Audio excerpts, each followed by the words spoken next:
বনগাঁ লোকসভার সাংসদ শান্তনু ঠাকুরের বাড়িতে কালকে কিন্তু মথুয়া সম্প্রদায়ের লোকরা তারা গেছিলেন। কেননা যে মথুয়াদের নাম বাদ যাওয়ার পর থেকে কিন্তু যখন খসড়া তালিকা বেরোয় তখন মথুয়াদের নাম বাদ যায়। সেই জন্য মথুয়ারা তার বাড়িতে যান বনগাঁ লোকসভার সাংসদ শান্তনু ঠাকুরের বাড়িতে। তারপর কিন্তু তাকে মথুয়াদের মারধর করা হয়েছে এরকমই অভিযোগ। আজকে সকাল থেকে নদিয়া জেলার বিভিন্ন জায়গায় দেখা গেল মথুয়ারা রাস্তায় নেমে সরব হচ্ছেন। কেননা যেই মতুয়াদের ধাক্কা মেরে মারধর করে এরকম একটা অভিযোগের ভিত্তিতে কিন্তু আজকে দেখা গেছে মতুয়ারা কিন্তু রাস্তায় নেমে তারা কিন্তু প্রতিবাদ করছেন। কেননা খসড়া তালিকার পর থেকে কিন্তু দেখা গেছে কিন্তু তাদের নাম বাদ গেছে এরকমই গেছে। তারপর কিন্তু মতুয়ারা দেখলাম বিভিন্ন জায়গায় নদিয়ার বিভিন্ন জায়গায় কিন্তু মতুয়ারা কিন্তু রাস্তায় নেমে সরব হচ্ছেন।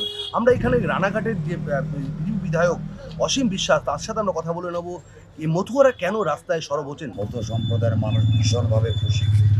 মধ্য সম্প্রদায়ের মানুষ এখন বিজেপির দিকে ঝুঁকছে।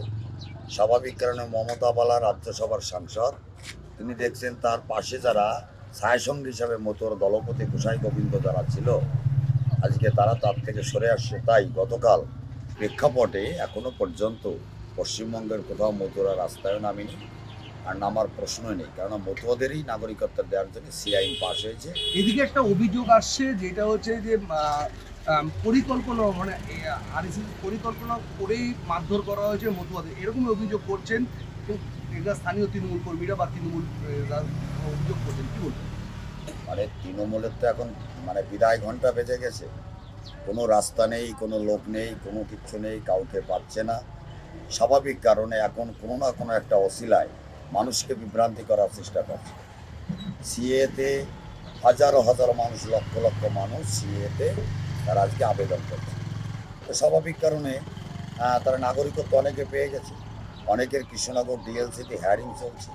এখানে তো ক্ষোভ বিক্ষোভের কিছু নেই। এখানে অভিষেক বন্দ্যোপাধ্যায় রাজনীতি করতে এসেছিল, ঠাকুর পরিবারের লোক না। ভক্তবৃন্দ যারা গোসাই গোবিন্দ তারা তাকেই প্রতিহত করেছিল। কারণ হরিচাঁদ ঠাকুরকে যারা গরুচাঁদ ঠাকুর বলে, গুরুচাঁদ ঠাকুরকে যারা রঘুচাঁদ ঠাকুর বলে, মতুয়ারা তো এমনি ক্ষিপ্ত। মতুয়া সম্প্রদায়ের মানুষ তো এমনি করে। কারণ আমাদের ভগবান হরিচাঁদ গুরুচাঁদ ঠাকুরকে ব্যঙ্গোক্তি করার যে সাহস এই রাজ্যের তোষণবাদের মুখ্যমন্ত্রী কি করে পায়?